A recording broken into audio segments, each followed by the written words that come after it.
the apartheid So what would you like to see happen, Hassan? Do you not understand the English language? What's going on, everybody? I hope everyone's having a fantastic evening, afternoon, pre-noon, no matter where you are in the world. I'm on Piker in this DOS. Our broadcast coming to you live from rainy California, Los Angeles, folks. We're live and alive, and I hope all the boys, girls, and MBs are having a fantastic one because today's a beautiful day. Today's a wonderful day. Today is Saturday. We're live, we're alive, and I hope all the boys, girls, and MBs are having a fantastic one. It is a crazy morning here, raining like out of control. It actually has stopped at this point, but it was raining cats and dogs, as the old people say. This is the part of the broadcast where I tell you about my personal news, about what's going on in the world of HASAN, HASAN, Piker, in between the time period where I press the stop streaming button and press the start streaming button. And I hope all of the boys, girls, and MBs are having a fantastic one, regardless, though, because this is going to be a great day, because it's raining. It's raining men. Hallelujah, it's raining men. I hung out with some friends this morning before I started the stream, and it always puts me in a good mood, always puts me in a cheery mood. Last night I ended the broadcast, hung out with the fam, as always. It's my dad's last night here because he's going back to Turkey, and of course, for that reason, he wanted pizza. He wanted mozzarella sticks, and my mom bought like a bunch of pastries. I think I did a decent job because I just chipped away at a little bit of a corner of a chocolate chip cookie. That's all I had. I took one bite out of a donut pastry, and I had one mozzarella stick. Day one after the facial, I can finally wash my face. Are you doing a cut right now? I'm supposed to be doing a cut, yes. I'm trying to get back down to like the 225 when I was scary. You know what I mean? I took my shirt off and people were like, dang, you're looking hella good. That's depressing. The world is ending in 2 months and you were worried about having tiny tits? Excuse me. Abso-freaking-lutely. Chatter. Let me explain something to you, okay? There are certain things that you can control in your own personal life. There's certain things you can control. This is very important. It's important that this whole thing is tied together by goals that you set for yourself and that you achieve. For me, yes, getting on a cut before summer and then achieving that, like achieving body goals that I set for myself, is a good thing. It doesn't matter if the world is ending tomorrow. It doesn't matter if the world is ending 2 years from now. I'm still gonna fucking continue doing what I'm doing, and you should too, because it's not just about controlling the size of my titties. It's about controlling my life. It's about having ownership over my own actions. It's about having some semblance of control over things that are within my power. It's a great way to develop confidence. Doesn't matter if the world is ending tomorrow or not. You should all still focus on self-care in that regard, regardless of whether the world is ending or not. Anyway, the diet side of things hasn't been that great, except for the past couple of days I've been actually doing great. And that exception was kind of broken last night, but I still think I managed fairly well in that process. This morning I woke up early. It started raining like crazy. Took the boys, Crash Dummies Pod boys, to work out. We got a lift in. We got a good push day in. I didn't really film anything, but breakout after skincare? No, this was already a breakout that she basically blew up the scar tissue on, but there's still a little bit of redness. Hopefully it'll go away eventually. I don't think I've had like any breakouts or anything, but who knows? I'm using the thing that she gave me for facial moisturizer and also face cleanser. So hopefully that'll work better on my face. So we'll see. Hey, yo, we gonna get into politics or what? You want a diet or something? Kebab, bruh. Okay, see, this guy is like, I saw you said you're in a good mood. I'm about to ruin it, but it's not going to work. HASAN, how's your face feeling? It feels all right. I just feel great that I can finally touch my face again, which I feel like people tell you not to do regardless if you don't want any sort of breaking out or anything. And it feels great that I washed my face finally. But I will say this, my face was glowing after that facial. I thought it was going to be like red and puffy and all this stuff, but I was glowing after that facial. You're featured on Finnish mainstream media again, Helsingin Sanomat. They've made news about you, which you read a long time ago. What did they say about me this time? Hasanabi, very big anti-Semite. Wait, is it actually about anti-Semitism? The left's Joe Rogan challenges anyone and the chat goes wild. I try to understand. America's youth and watched one stream for a week. Left-wing influencer Hassan Piker is a rarity in a field where right-wing influencers are a familiar sight. Oh my god, we gotta read this. It becomes clear within the first minutes where Hassan Piker's fan base stands politically. The stream begins with the song "And Lenin is Young Again," played in honor of Lenin's birthday. Although Gen Z speaks fluent irony, it is clear that we are far from being middle-of-the-road Democrats. Shortly after the song, Piker gets a little heated. His comments have caused a huge stir in some circles. He briefly explains why the ultra-rich are a bigger problem in society than ordinary millionaires like Piker. Piker from the United States streams for 8 hours a day to his 2.8 million followers. He talks politics. Swedish accent for Finnish. You're going to trigger so many people. Okay, whatever. He talks politics, watches news videos, and argues with chat commentators. Piker's channel is one of the most watched on the live stream platform Twitch. Since Donald Trump won the presidential election, countless analyses have been published about where the Democrats went wrong. I watched Piker stream for a week to understand how left-leaning young Americans would answer the question. First, a few words about Piker. The man known as Joe Rogan had left. On Today Explained podcast, he describes himself as anti-war, anti-imperialist. He believes that the U.S. economy and society should be organized more fairly and that money should be spent on building a welfare state instead of wars.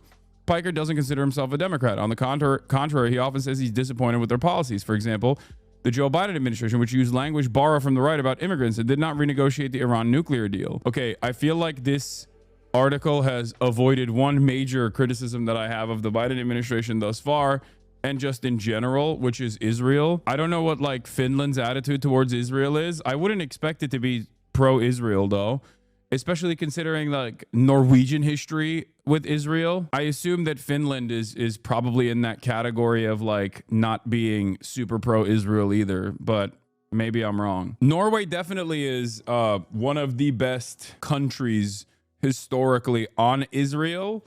In comparison to I mean, this is a very low bar to clear, okay? Make no mistake. But Norway definitely is like historically much better on the issue of Israel than like many of its counterparts in the region. During the days I spent working on Piker's content, his topics of conversation are familiar from the news: the death of the Pope, the deportation of Gilmar Garcia to El Salvador, and the trade war. However, Piker's way of commenting on the news is completely different from the style of traditional media. He is a condensation of the speech patterns and culture of a generation that grew up on the internet. In the stream, Piker watches videos, then pauses them every 10 seconds and interspersed with shouting and swearing, explains what is wrong with what the talking heads are saying. It's undeniably entertaining to listen to. In one of his streams, Piker watches a CNN video of far-right extremist Ivan Raiklin.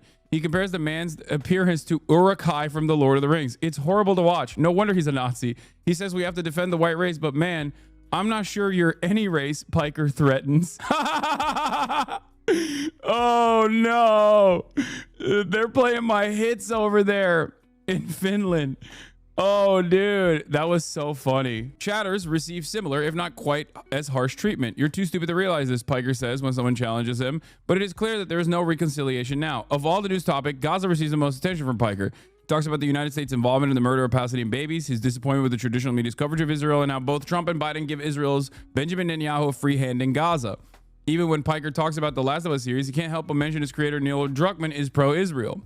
During the weekend of the viewing marathon, Piker will be attending the Coachella Festival, where he will be streaming a concert by the Irish band Kneecap as the band performs the words "Fuck Israel, Free Palestine" are lit up in the background. Watching the stream, one gets the feeling that Biden's Israel policy is the Democrats' biggest single failure. I think so. That's a fair assessment. Sociologist Neil Gross wrote this spring in the U.S. newspaper, the New York Times, that young people did not vote for Donald Trump because he had become more conservative, but because of the economy. Not because he had become more conservative, but because of the economy. This view is supported by an AP VoteCast poll, according to which 40% of those under 30 said the economy is the single biggest factor influencing their voting decision. In addition, Gross believes that some young people stayed home because Harris was considered too progressive or not progressive enough. Gross's assessment matches the atmosphere prevailing in Piker's chat. Many debaters find Democrats almost as repulsive as Republicans, so strongly, in fact, that sometimes even the moderator himself is surprised. When Piker talks about Democratic Senator Chris Van Hollen's visit to Abrego Garcia, who was flown to El Salvador in one of his streams, many chatters don't think the act has any significance. Some say it's just a Democratic deception operation. What's going on in the chat? Why are you so pessimistic, Piker asks. One day, Piker says in his side sentence that he's receiving death threats from people who don't consider him leftist enough. Hassan Piker says he thinks it's healthy for people to be a little bitter about the rich. He's talking about healthy resentment, something that many young people in the United States are experiencing right now. The internet is misrepresenting the anguish of young people that they will never live the same life as their parents, one where they can buy a house and support a family of 4 on one person's income. The worry about finances that Gross identifies is chilling. For the angry and disillusioned, there is a wide range of solutions on the right. The internet is full of characters like Tucker Carlson and Andrew Tate who believe that the problems are caused by immigrants, feminism, and wokeness. For those who want something different, there is Hassan Piker. Interesting article. There's demonstrations a lot against Israel in the U.S. Around the city of Helsinki quite often. There's plenty of supporters for an end to the genocide here. The government doesn't speak a thing against it. For example, they had a light tribute all winter last year for Ukraine. Blue and yellow lit up all night. Opposed to ever a red, green, and black tribute. I think Finland follows the U.S. on this. Yeah. Norway while Trump glazes the king. Today we mark the establishment of diplomatic relations between Norway and the state of Palestine. Congratulations to the newly appointed Palestinian ambassador Mary Sadin on the presentation of her credentials to His Majesty King Harald. Is this a New York Times article? No, this is a Finnish newspaper that has written about me before. This person apparently was in the chat amongst us. Yeah, the newspaper is the Helsinki Time, I guess. Helsingin Sanomat. China before versus after the trade war. Okay, here. Well, China, the years of ripping us off are over. That's right. The United States isn't going to be bullied anymore. The global economic stage might be ordered precisely to our corporate whims, but that's not good enough. We need factory jobs again, a thing that is possible to achieve simply by imposing tariffs. That's right. It's time for tariffs. I hope you came prepared because we're not backing down and this is not a negotiation tactic. Well, I know what you're going to do, which is raise tariffs on us too, which is well played. And that's why I'm raising tariffs even more on you, let's say 250%, because let's face it, numbers aren't real anyways. You did this to yourself, China. And now the only way out of this is to make things immediately expensive in every way. There's no getting out of here. Good luck, my friend. Sir? You drive a hard bargain, China. I gotta say, I didn't think you had it in you. I'm glad you had the humility to come back to the negotiation table to negotiate, which is what this is, a negotiation tactic. We're gonna ease back some on the tariffs, not all, but mostly all of them. And we're gonna have a beautiful deal, a deal we generously give you because who needs factory jobs anyways? By all accounts, this is a massive win for my economic agenda. I've been more annoyed than I ever have been about the economy. I'm gonna... Shh, you don't have to say it. I love you too. The economy has never been more busted than it's ever at this moment than it's ever been throughout its history. This is something that we've exhibited already. This is something that we've observed already. It's so crazy that you have alarm bells ringing, okay, everywhere. Total disaster waiting to happen. 40% of cargo ships leaving China for the U.S. were empty today. Empty shelves coming to you soon. And when you look at the markets, like, people just don't care at all. Like, they are not making decisions for the immediate future. Like, these aren't even quarter by quarter decisions. I fear that it's just vibes that things will get better. It feels like there is no sanity when you can pinpoint exactly where the pin is going to drop. You can basically, at this point, identify exactly when things are going to fall apart and people's denial of their material circumstances will come to an end. I'm too young to remember what, like, the right before the 2008 crash vibes looked like, but I suspect this is how it was. And there were some people who were looking at it like we saw in The Big Short going, what the fuck is going on? Why is the market not recognizing the unimaginable pain that people are about to experience? That's how I feel like currently. It's because the rich don't care and will profit from the recession. No, but that's not, like, no one is freaking out in the way that they should be. And I don't know why they're just like, nah, it'll be fine. I think you pointed out. Okay, it's something called blank shipping, right? All right, blank shipping. So I'm just going to draw a container ship. Blank sailing. I'm not going to put a sail on it because it's a big cargo ship, but you got a big cargo ship here. Okay, usually it's full of cargo on the top. Beginning of the year, these ships leaving Asia, 0% of them were skipping ports. They were going to every port. They were picking up what they had. Containers were full. 100%. Okay, now 40%. These are the numbers you're pointing to, Dan. Yep. As many as 40% of these ships. Guess what? That's okay. Bypassing ports, and bypassing ports. So inventory is down 40%. And ships have to go when they have to go. You can't just sit around and wait. So they're going with just a few containers on them. These half-empty, who knows what, from 0% to 40. Time's ticking, and guess what's going to happen? Shortages, massive price increases. As a truck driver, I can tell you is getting crazy. My company works at Mexico border. We pulled most of our trailers out of Mexico. They're just sitting in Laredo at a yard like a flock of dead crows looking like a bad omen. Yeah, that's what I mean. Like, truckers, longshoremen, like, these are the first jobs to go when shipping dries out, when there's no packages to haul, like these are key parts of the American economy that are going to not have the same work that they previously relied on. That has an impact across the board. People are going to have to experience layoffs in these sectors. Then on top of that, considering that everything is like, just-in-time manufacturing, every aspect of our supply chain is so fickle and designed around unlimited trade happening at all times. When you shut off the manufacturing base all of a sudden for no reason other than Trump deciding, he's bored and he wants to implode the economy, everything is going to dry up. Grocery stores are going to experience shortages. Tsunami coming. Nice scapegoating the Japanese law. No, it is like a tsunami in the way that it's a perfect analog. It is the calm before the storm, and people going, oh, look, water levels are pulling out. Like, look, the beach is so still and so awesome. Meanwhile, it straightforwardly is about to be like, there's a tsunami warning and everyone's like at the beach right now. It feels like everyone is at the beach going, oh, look, what a beautiful day to be at the beach. The water is so still. This is crazy. I'm going to run out and check it out. I'm going to run out. You're like, no, it's because the tsunami's coming. So the point is that the reality is that he needs to get deals done. But because this is this question, Peter, that I'm trying to understand. You, with China, a deal doesn't just happen with a snap and a finger and a go. No. I mean, at least there would. Yeah, there is a multiple month logistics process here that no one is factoring into the equation, that I keep repeating over and over again. Even if they started this, even if they opened up the trade faucet, there is going to be a period of empty shelves regardless.